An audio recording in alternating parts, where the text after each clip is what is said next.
Welcome to Positive Moments with Andrew and Don. Let everything go. That was such a life-changing experience. It's a way of life, it's a way of being, it's a way of thinking, it is mind management. It inspires me to know that there's more to learn every single day.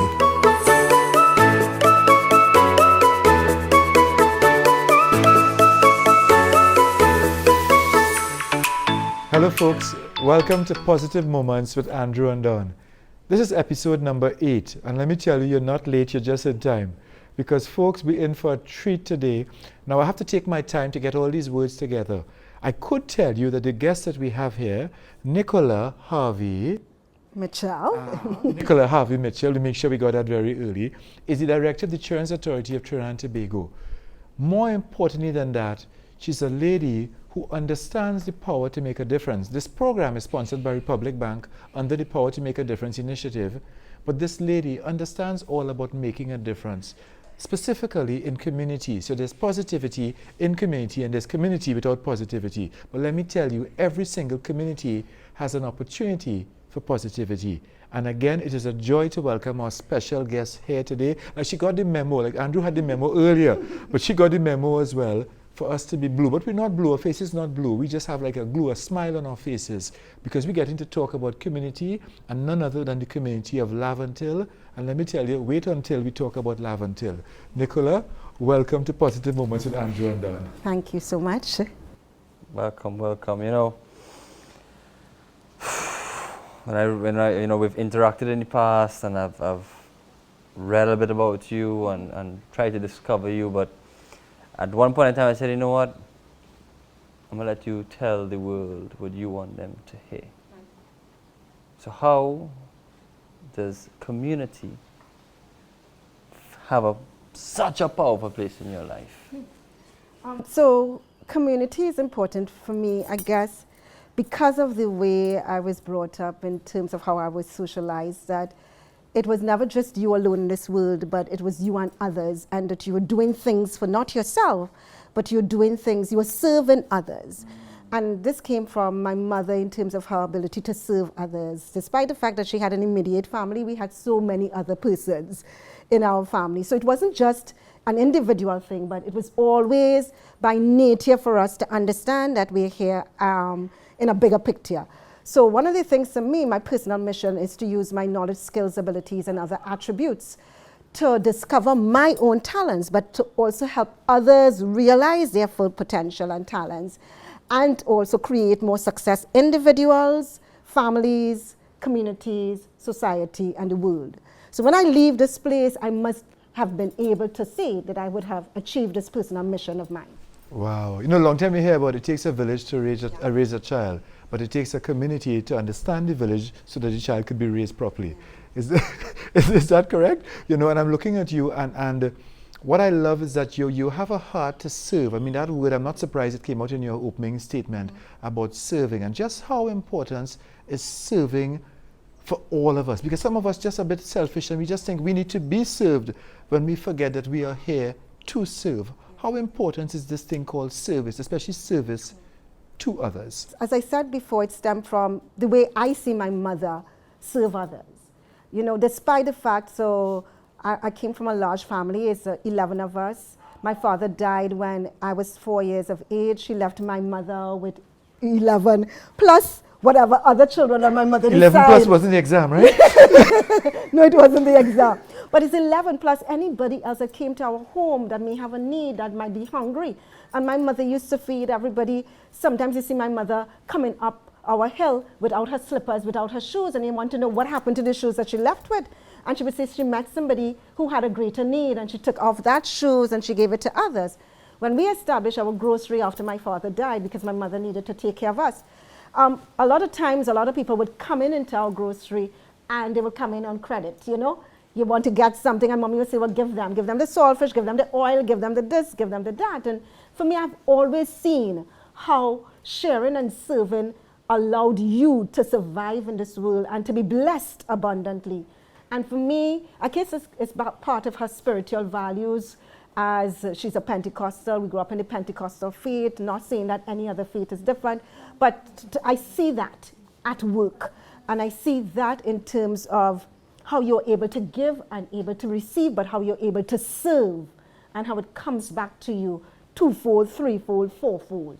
And in all the jobs that I've taken as a working person, as a career person, it's always a job to serve others, never for myself. I always felt a sense of joy and fulfillment as a clerical officer at the National Insurance Board, because I knew I had to do something in order for persons who would have lost their earnings to get their funding. So it was always me serving, and I served at my best.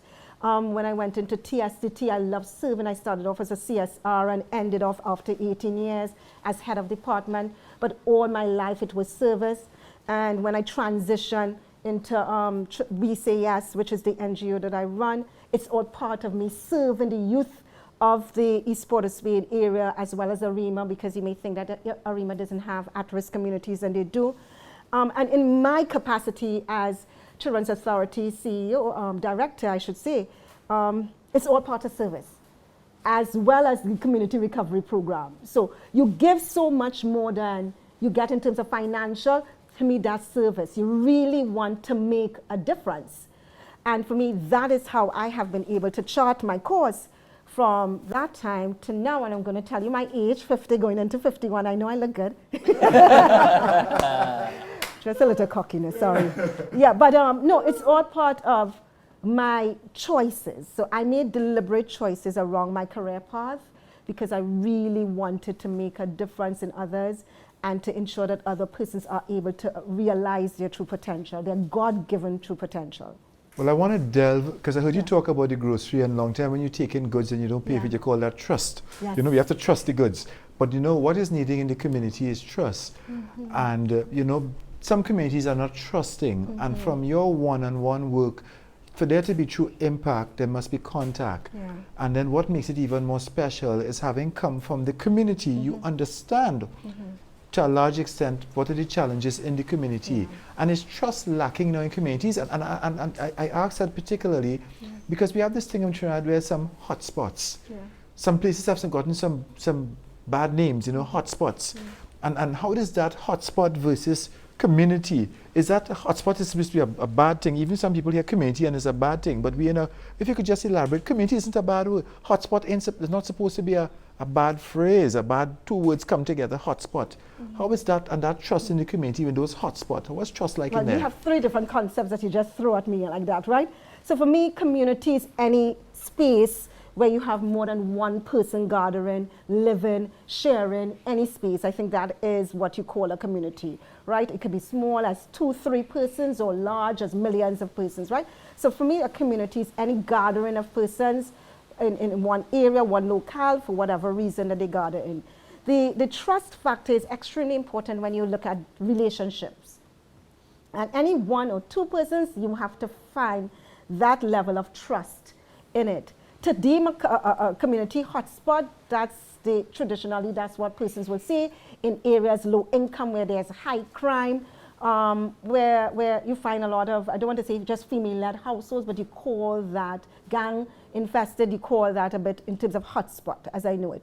For me, growing up in Laventille, I've never ever once changed my address in any of my resumes. A lot of people say they have to change their address, and going into the communities now through the community recovery program, a lot of persons say that they're not getting the opportunity to vie for positions because once they see Laventille, they connected one time to hotspots, high crime, you know, and all those things, and therefore they don't. And persons would change their addresses now based on the feedback that we have been getting on our visits. For me, over my lifespan, I have not changed my address. I'm now in ARIMA, but I have not changed my address from Laventille to say when I'm submitting my applications. It's either you take me or you don't take me.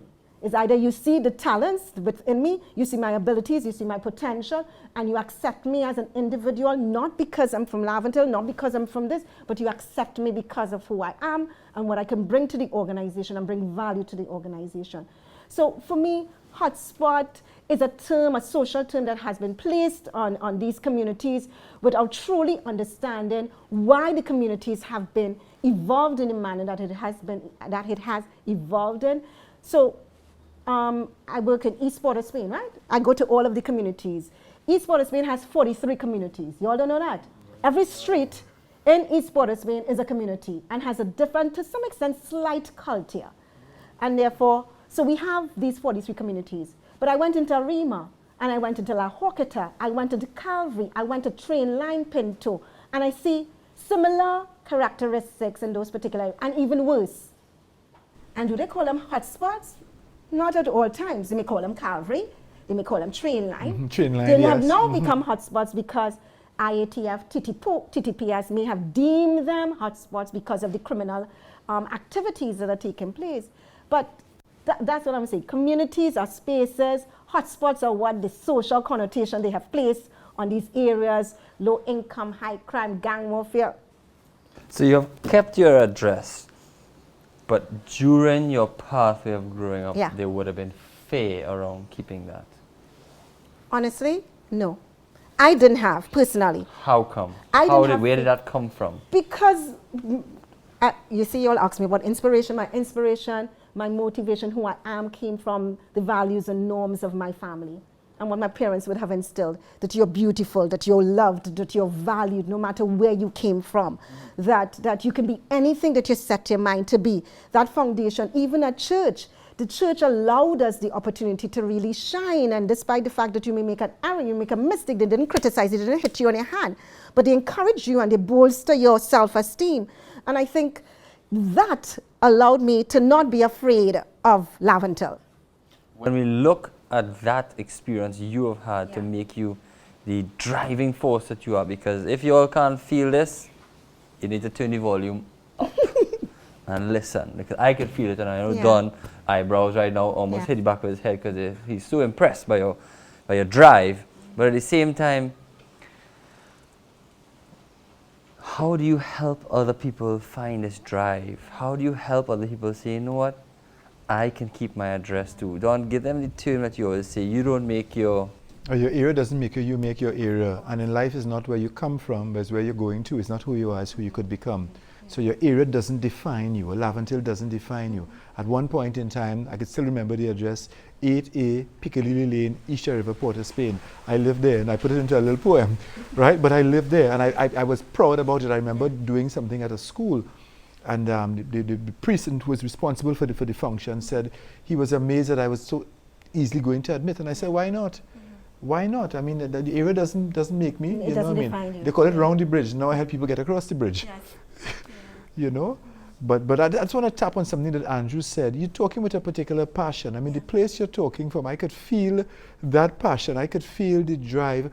And I could pick up as well, too, that you're very confident, not cocky, but you're very confident in terms of you have a place, and that place is to help others find their place. And to know that the place from which they operate from, that place you can go on and find your place in life. And I want you to talk to, because you would have seen some situations where people would have been judged just by virtue of even putting down their address. And how do you address it? How do you help a community where some people may be in the wrong mindset that, hey, we don't paint up walls here, there's the whatever, we don't do that here. I remember a news lady telling me that, newspaper lady saying that, you know, she painted her wall and somebody come and mess up her wall and say, we don't do that here. Here is the ghetto. No, it's not ghetto. That's the ghetto thinking.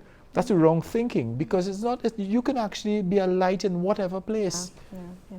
It doesn't matter. To me, it doesn't matter where you come from. It's who you are and what you're able to contribute to this world. You know, Miles Monroe said the richest place is in the cemetery. That's what they said. Yes, where you have a lot of people there and they didn't do and they didn't contribute and they die with all their skills and talents and everything. So I want to be able to contribute. You ask the question, as an individual, how do I help others? So for me, I could not say I've reached here alone. That's one. And understanding the value of the mentors, the positive influences in my life, the success structures that were placed within my framework for me to be who I am right now is important to understand, because those success structures are what I am recreating in my NGO program for the children who I call at potential from at-risk communities in the East Port of Spain area. And one of the key lessons for us is developing a structured program for them. It's a 6-year program for children between the ages of 5 to 16 plus. I wanted to get them as early as possible to start helping them shape their minds, because you have to get to that stage. And some of the modules we have in the very early part, before we get to the YES, our YES program stands for Youth Entrepreneurship for Self-Empowerment. Why entrepreneurship? Because entrepreneurship has some skills and talents and traits that you can't, that if you get them as any individual, you could survive anything in your life. Right? You can, and that's why I wanted to teach them about entrepreneurship, not only to become entrepreneurs, but to develop the types of qualities that entrepreneurs have that will say, despite failure, that you will still continue to go. From as young as 5 years old, Of course, check it out. Go on YouTube, go on Kidspreneur, look and we say, yes, we're training our young persons to sell from very young, how you build relationships, how you stay focused on a goal, how despite failure that you could still pick up yourself and go. All of those things are what entrepreneurs need, right, in life. Absolutely. So one of the things I was telling you all is in terms of some of the key modules we have in our program, who I am. Who I am. When we ask them to look in the mirror and tell us who they are, when we ask them to, we sometimes use this activity where we put a mirror in a bag and you cover it, and we tell them just before they go into it, the most beautiful person is right there in that bag. And you see sometimes tears, you see sometimes joy, you see sometimes laughter, you see sometimes angry, I cute, I beautiful, I this, and they can't understand. You have to be able, in any individual, to instill in them this level, not confidence, but a level of high self-esteem so that they can believe in themselves. You have to be able to believe in yourself before you're able to help others and before you're able to conquer the world. So when we do that little exercise, go and look, see the beautiful person there, and they go and they cry, and you ask them why they cry as a 5-year-old or 6-year-old or 7 or 8 or 10-year-old. And they say, I'm crying because I'm not beautiful. And you have to correct that immediately, because if a child feels that they're not beautiful, if a child feels that they're not comfortable in their skin, then what kind of individual that child will become later on. So we have to correct some of the damage or injury that the children would have faced very early in their life. And you all know the early parts of your life is the most important part of your life. It forms who you are, 0 to 5, forms who you are. I could tell you. You have to use a lot of things to change somebody later on, right? But if you give them that foundation from the beginning, they're solid human beings. So those things, like knowing who I am, where I come from. So in Laventille, we hear the stories about the gun person and the community leader, and they call whoever is it. But when we show them the rich history, and I had Valerie Taylor rewrite the history, because when we were doing this program, we said, where can we find the history? The real history, not what they taught us in school, but the history of the place they call Laventille. The fact that Observatory Place Street was one of the places where somebody came and could discover the sky and the moon and observe, and the tools where you can have and Success Laventille, I can't remember, the water wheel, when you can have the fort and you tell the story of the fort and the top of Picton and the Lady of Laventille Church, Fatima, and you tell the stories of Despers and that statue in front of that. You're telling the rich, positive history, and then you find the positive persons, past persons from Laventille, and you show them these things, then you become connected to your community. What I'm picking up from what you're saying, and I mean, you see me looking very intently at you, is that you said to find the positive persons from the past. But part of that now and the work that you're doing, well, I'm now coming there, I'm going right there. Because what you have to do is for people to understand that the present, there are positive people. I mean, this is positive moments, but there are positive people there, and they just need to be aware of their own positivity. And I think, you know, once the mind once shaped by an original idea never regains its original shape. So once they understand that they're positive, then that light now shines somewhere else. You know, there's an exercise I always said I'm going to do. I haven't done it as yet. But, you know, go in the nighttime, maybe with a drone or something, and take a picture of Laventille with the lights on. And then go to another community, maybe where we are now, and take a picture in the night. And actually to say where is where. And you can't really tell where is where, but light is what made the difference. That light that is present. And there's so many people there who need to feel light, who need to shrug off a lot of the heavy things that they've been dealing with, or they have been told. And I just say very, very quickly, our education system, our system of learning needs to reflect that, hey, you are beautiful. I mean, for a child to look in a bag and not know that, oh my, That's the beauty that you talk. Nobody ever told me that. Yeah. Nobody ever said to me that and I experienced it in school. Nobody ever said to me that I'm priceless. I get my word worse than how others speak with me or deal with me. And it's so sad that sometimes there's power in simplicity. And there are very simple things that we can do, and you're doing, certainly doing, to make a difference in the lives. And I always say, each one, teach one, reach many.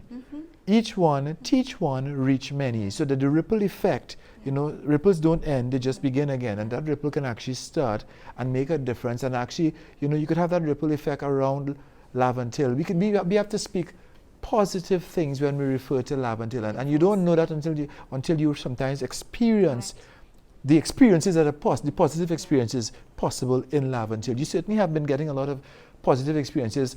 One thing I want to touch on, and I want you just to speak to, some people hear some communities and they think all hope is gone. And I want you to just dispel that for me, because I know that all hope is not lost. It's not hopeless. It's only hopeless when we hope less and less. It's not hopeless. So generating hope in persons can come from several things. So for me, setting the example. I create hope in others, because you have to show them that it can be done. You have to even show them sometimes when you cry, when it hurts, when it pains, when it's joyful, so that they know that the road to hopelessness or even light is not an easy one. So you have to set the example. There are several things that I had to change in my life when I became the founder of this NGO, so that I can show them that this is a better choice that you make in your life. So there are certain things that you drop, because now you're not leading yourself and not just influencing yourself, but you're influencing others. And if you want a mass to follow you, then you have to do some of the things that you want the mass to do that might be right, especially with children, because children pick up on persons who are not genuine. Children pick up on people. So for example, we were doing this exercise in the class, and one of the child asked us, the participant asked us, said, Miss, you're telling us about sex before marriage. And they said, didn't I come out of that? And they talk about, things like that. So, you have to be able to lead, set right examples for the children, because they recognize and they would say, but this is what my parents do. And you say, but you all are saying do this, or this is what I see, and you're saying do that. And therefore, it has to be a lesson for all of us.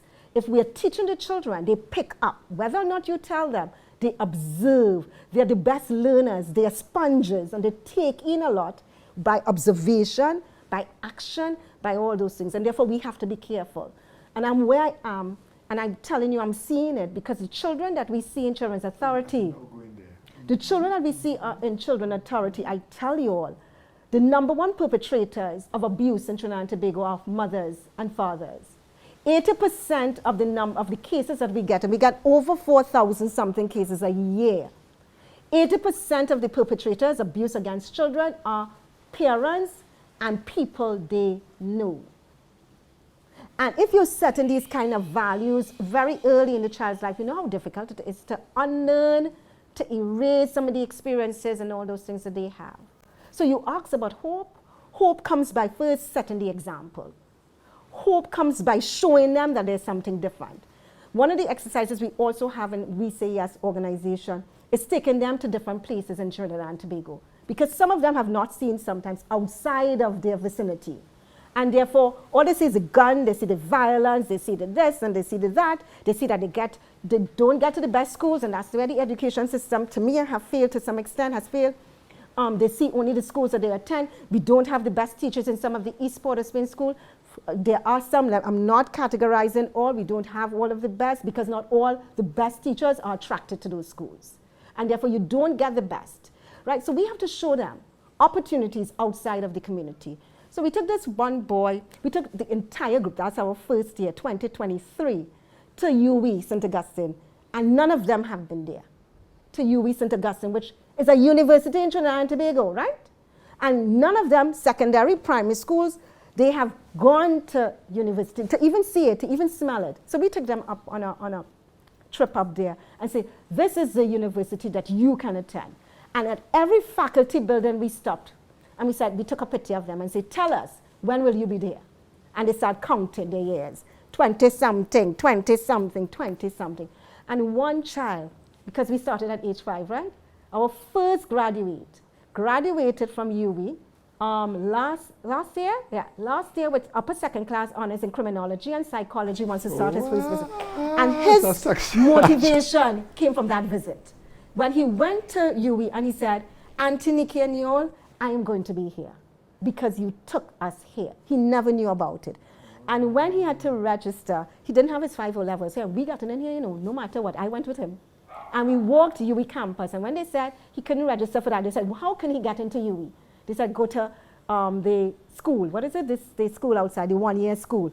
So we walked from out of St. Augustine and we went into the other part of St. Augustine and we signed him up for the year course because he must get into UWI because that was his hope and dream.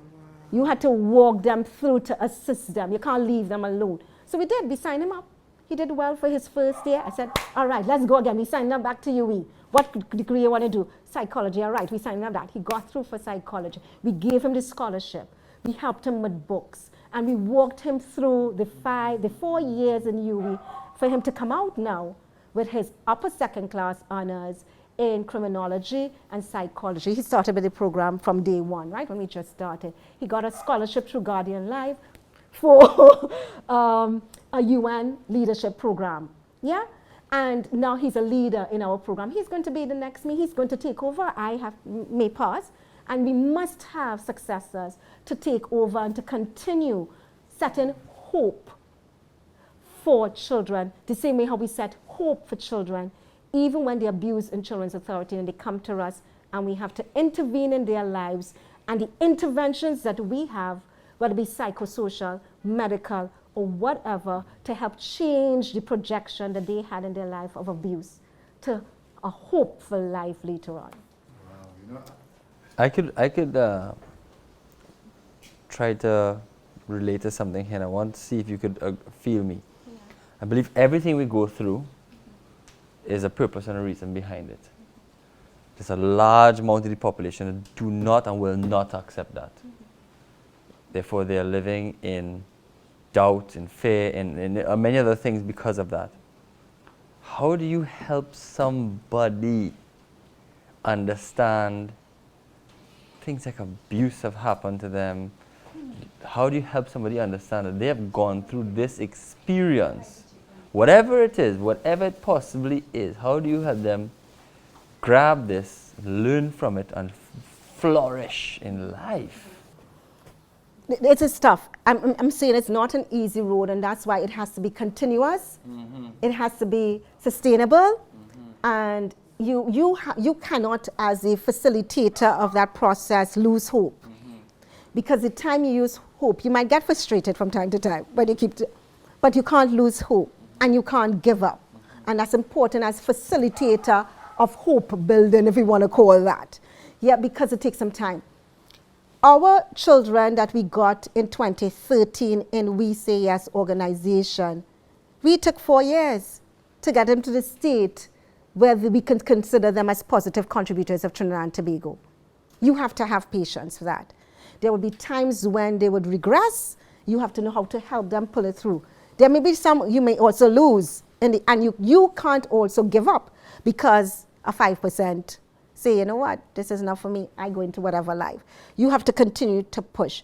And you do so, as I say, by creating having the patience, creating all of the success structures for them, showing them the opportunities that they have before them, you leading the way to some extent and then helping them make their own choices sometime later on. From the abuse perspective, you see, when you have a child who is abused, and we have children who are abused from, I can tell you, from a few months straight on to 18, and I would say to you all, we have over 600 and something children in our 42 homes throughout Trinidad and Tobago. We have 15 our safe homes, and we have around 63 in foster care. And these children would have either been abandoned, neglected, would have suffered some form of sexual, physical, or multiple forms of abuses in their lives at an early age, as I said, a few months straight on to 18. And we have some structured programs for them.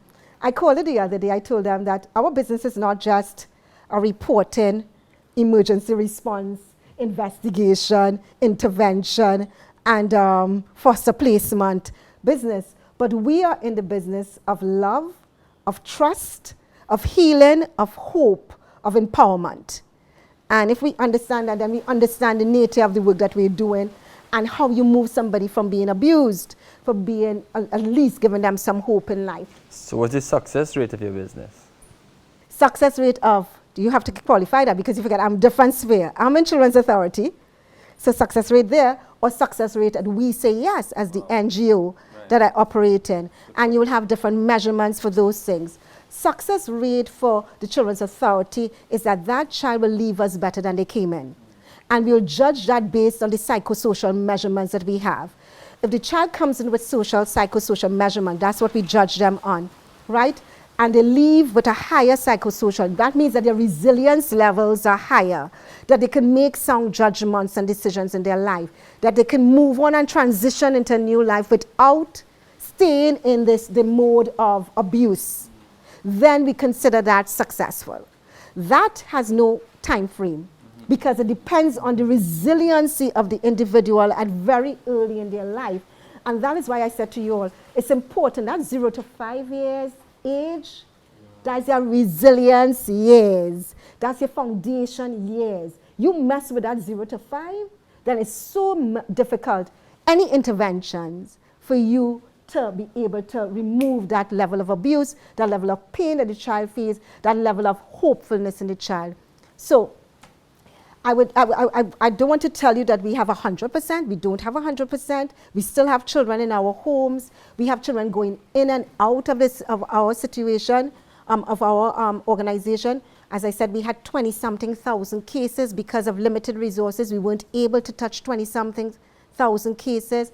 We were able to touch much less than we would really want to. So I wouldn't measure success as yet. We have many cases where the children leave Children's Authority, go into positive opportunities outside of Children's Authority. From the We Say Yes perspective, we have, if we want to measure success, that's the children coming into a 6-year program, by 1, them returning to complete each level, and 2, when they leave us, whether or not they get into some productive activity, in addition to that, in terms of if they get involved in any criminal activity. So we have different measurements for that. Out of, I think we had about 300 and something children passing through our program from the time it started. We only had 2 cases of children being involved, conflict with the law, and they weren't charged. Because we were either there in the courtroom to ensure that the judge knows that there's support systems to them, petty things, right? And so we had just 2. We had 1 child who got pregnant during her ending year, right, if you want to call that a negative or so. And we had about 60 to 70% of the children transitioning from one level to the next, which is a good retention rate from an NGO perspective. Yeah, and those who may have left in terms of, and I don't call it an unsuccessful measurement, I just call it they would have moved on, there's something else. Because there are lots of other opportunities outside of the YES program that will allow them to still exceed and to become resilient and to become successful. So you have other programs, they may have moved out of the neighborhood, their family structure may have changed, and that is key. What we see is mothers and fathers change the structure of their family, and some move with their father, some move with their mother outside of the community, and therefore, to some extent, I don't want to say disrupt, but change the children's attendance into the program. SE is also a big thing for us, SE and CXC. So when that time comes around for a whole year, the children will go missing because they have to do triple work from those children who may be getting it. So they have to go to lessons, they have to go to this, they have to be studying, they have to, and then those who become teenagers have to stay and take care of their family at home. Or go to work. So there are several factors, right? You know, I'm hearing you talk about change as well too. And for change to be meaningful, you need an agent who wants to have great meaning. You need a change agent. And I'm listening to you, and you mentioned just now judge. And I'm asking, is it at some point in time for you? Because certainly you're a change agent in the community and in the national landscape as well too, the national community. But I see you actually being like a judge later on, sitting down maybe on a panel, helping to direct policy, not only for children, but I also see a policy in terms of parenting and so. But let me ask directly, what's next? You know, well, what's next for Nichola? Because certainly with this wealth of information that you're gathering and you're understanding, because your feet are definitely on the ground. Your feet are definitely on the ground. You're aspiring. You continue to be novel in terms of what you initiate. But what's next for you? Where do you go next? Because I see you as a judge. I see you being able to administer policy. You know, in terms. What's next for Nichola? I don't know. And I don't know because I have planned out most of my life and I've been able to succeed in most of the things I planned out. And I said to God 6 years ago when I left TSTT, where I was working for 18 years, I said, God, you have your way now. I said, because I have achieved all the things that I wrote down, all of the things I planned for myself that I've been able to achieve. So you know what? You have your way now in my life. And I am following, you lead, and I follow. So I really don't know. And my efforts right now is in terms of helping the children who we have some level of control over, and any other child who would come into my space, in terms of ensuring that they get an opportunity that I got, that other persons would have created for me.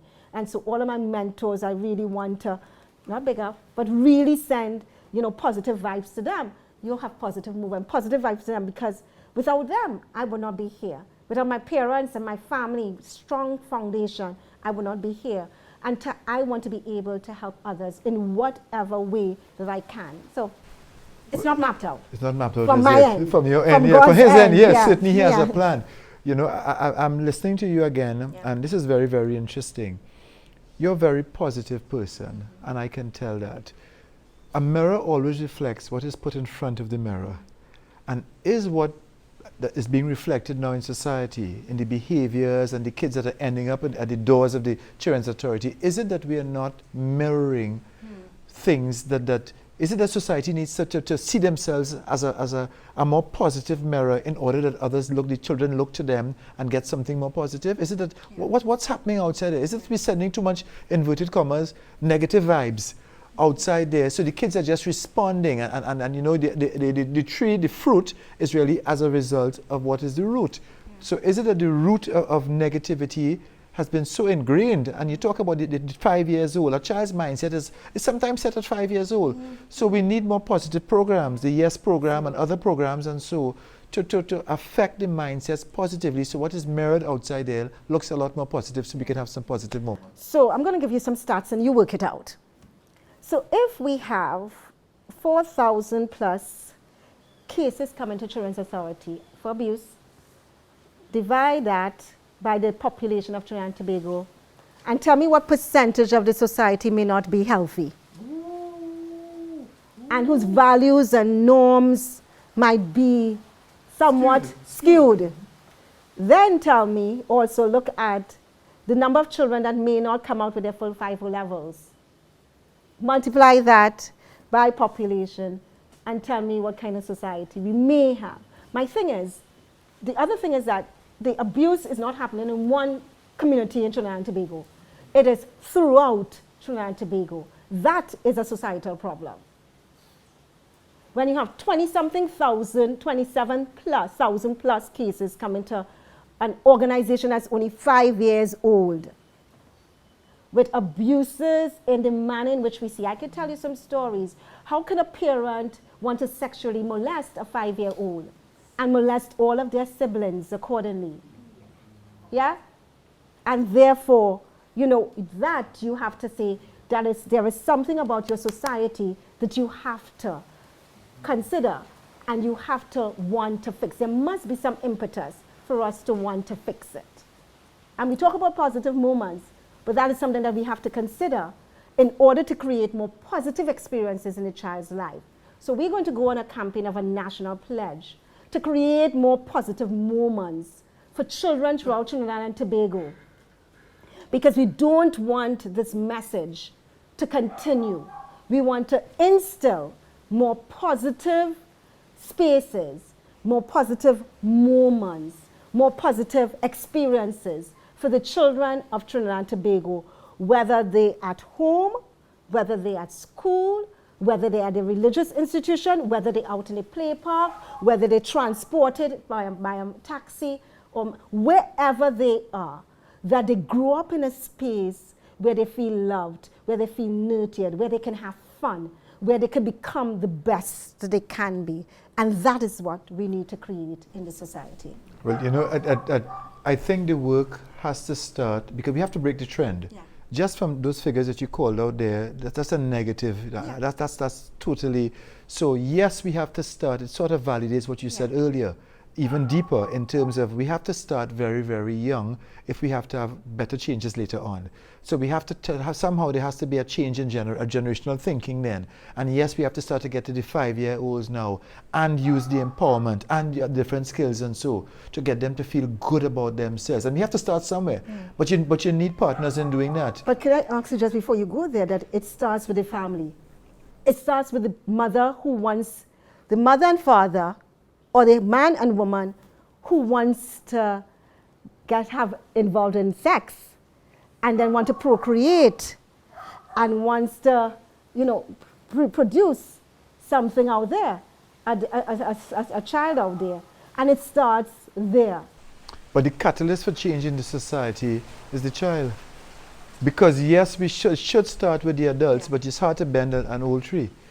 It's hard to bend an old tree. So you have to start at some point in time. The two have to meet. Yes. So yes, there's a certain level of parenting work that needs to be done, but you also have to get the youngsters to understand that this is not the norm. Don't accept this as the norm, because then you could have a community saying we've accepted this as the norm. That is we. No. That's not you. Breaking the chain. Yeah, we have to do that. We have to do that. Yeah. And I mean, certainly we have to find the creative ways to try to get in there, have different programs. And I think that there's a power when you repeat things. So in repetition, things can be learned or unlearned. So we have to find a way to repeat certain values where the youngsters, they understand that I have a value. And there's good touch, there's bad touch. There's appropriate behavior and there's inappropriate behavior. And I need to know that there's some safe places, some safe spaces that I can actually get to help me to go on to be all that I can be. And you talk about mentoring. And if you could just talk about that for a little bit, what's the importance of having mentors? Because maybe there's somebody who's looking on, and I want you to look to the camera. Maybe there's somebody there who, they have it in them to be a mentor. They want to see that change, but that change can actually start with them.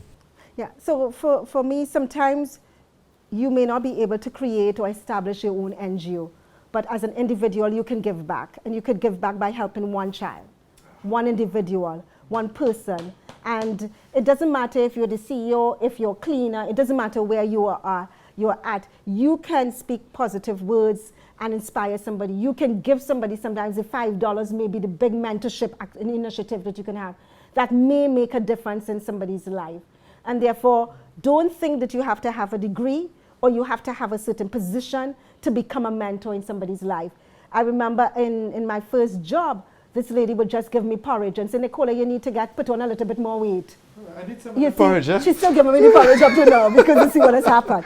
So she said, you need to be strong and I need to give you a little porridge. So she just said, I will give you porridge. And she became my mentor for life. And to this day, I will call her and say, what do you think about this? I will meet her in the market and we'll talk and I will drop her home. I will buy things to her.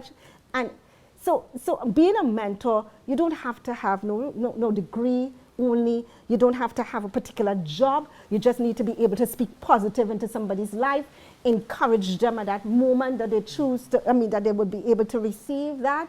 And I think just give what you have. Sometimes we tend to, to make this complex. As I say, you want to make things so that's the right word I hope I'm using, to make it so complex that you're complicated, that's the word I'm looking for, that you don't understand that the simple things in life are actually the most meaningful things. Wow. And I think this is the quietest I've been in all the shows. I'm just here like, woo, like you really have blown me away here, Nichola, and blown me away in a way of you're such an example I want to be empowered by, what you've done, touching the business world, touching community, helping people, and to the point where you've now said, I don't know where I'm going, but someone knows, and I'm going to go that way. And it touched me in a point at the end where it said, there's so many people who reach a place of retirement and kind of just give up. But they have achieved so much and in theory have a little more time. And they play a vital, vital role in our society. Because they are our generation that has done it. And they are our generation that can show others how to do it better than they did. Experience is priceless. And just it really is incredible because this is sparking thoughts to me. Normally I'm asking questions, but to me it's just really what you're doing here today is sparking so many ideas inside of me. And I think this is what really and truly positivity is about. When you could cross a person and they just start to spark you, you're so touched by them that they just want to fly. As Don says, fly like the eagle. And I feel like, lucky they have me mic'd to this chair, but I would have get off my chair a long time and started to talk to the camera, probably standing up. So I love to stand up when I talk. But you really have taken me in full flight today with your stories, your being, your life. And we've crossed paths before, but we have crossed a new path here today that is a path that I will never forget. Wow. Wow. Andrew, I think when she's speaking and you feel it inside of us we have a leader. If you're not aware of it, you'll always be a follower. And even in the community, when they say community leader now, I always wonder, what's the truth? Are you using the word, the leadership in the word, the way it is supposed to be? But so for somebody looking on, we all have the ability to lead inside of us. We're all born to lead. Every single one of us. Now, what are we leading in? We can't just be leading in being the best follower. No, we have to lead and really and truly lead others to some sort of positivity. Some others give them a little hope, as it were, of a better outcome. And that's what this is all about. That somebody's looking on will feel inspired to actually feel that there is a contribution they could make. It's not only for a speaker or for an Olympic sailor or for the head of the Children's Authority, Director of Children's Authority to do, but the work is there for all of us to do. And Andrew, I sense a little bit, but you're feeling you're not doing enough, but there's only so much that we can do, but guess what? There's so much that we will continue to do, but we hope that somebody's looking on and feels inspired to do a lot more as well. Republic Bank is doing their part, so maybe they're not in front of the camera this time, but they're certainly funding the taping of sessions like this and Positive Moments and other programs as well too, because they understand that they have the power to make a difference. And every single one of us have the power to make a difference. What difference are you willing to make? What difference are you willing to commit to? We charge you with that commitment even now, that you will get up. And just like Andrew talked about not moving just now, sometimes you have to stand up to stand out. Sometimes you have to refuse to remain quiet. For example, you may know of a situation where there's definite abuse in your community. You need to get up and decide, hey, what? I'm not a snitch really, but I'm not going to sit down and let this continue because a little child is being affected. And the longer that child is in that circumstance, is the longer society has to come and correct that circumstance later on, when this child could go on and discover the leader that they're meant to be. What are you willing to do? Each of us have something to do. Nichola isn't sure what she's going to do next. But I could share you, there's going to be a next step. Because yes, she's willing to say yes. Yes, she's willing to help somebody understand all the no's you get in your life. No's have all the ingredients to go on, a O and an N. We could go on, but this is Positive Moments with Andrew and Don, which is also part of Don's part of On, somewhere inside of there. So as we get ready to wrap up in this marvelous, marvelous session, and we've touched on such a wide range of things, but really I want to just embrace community because it really has a powerful, positive aspect on it. When we see community come together for success, we really and truly see that is we country, that is my town, that is my street. That is my area. We want to amplify, live in that light of those areas, come out of the dark. as you said, you touch on these amazing aspects that Laventille has. We need to shine on those aspects, amplify those aspects, and we just really want to thank you for continuing to do the amazing work that you do for our beautiful Twin Island paradise. And I know that we have an international audience who sees Positive Moments with Andrew and Don. I know that they will be positively impacted by you, and I hope that whoever you are out there, you could identify the community that you're in and what can be done, no matter your age, no matter your timing, no matter nothing, but who you are. There's going to be a place in your heart that says, I can make a difference in this. We encourage you to go and do it with love, and by nature, it will spread, because that's what love does. So as we get ready to wrap up this super powerful show with so much love and positivity, we just want to say, Nichola, thank you for joining us here today. You keep doing your do. We will definitely continue to cross paths. And I say paths in a very broad way because positive people connect with one another, no matter where you are on the planet. We are connected. Forever we will be. So thank you very much. And Don? As you said, the genesis of Positive Moments, Andrew was in Spain, I was in Trinidad, but I say Spain, and then all you have to link is the Port of Spain. But let me tell you, wherever you're watching this program, we certainly encourage you to find that courage. Nichola has that courage. And that word courage, yes, I'm going to close with a word. I'm coming there. I'm going there soon. So that word courage, if you take out the O-U-R, you're left with cage. And it is our responsibility to get ourselves out of any cage that we may feel that we're in. And that's how we discover courage. We hope you've discovered and felt that courage inside of you to go on and make a difference. This is Positive Moments with Andrew and Don. Again and again and again. Lots of information, also lots of fun. See you next time. Check out our YouTube channel for much more.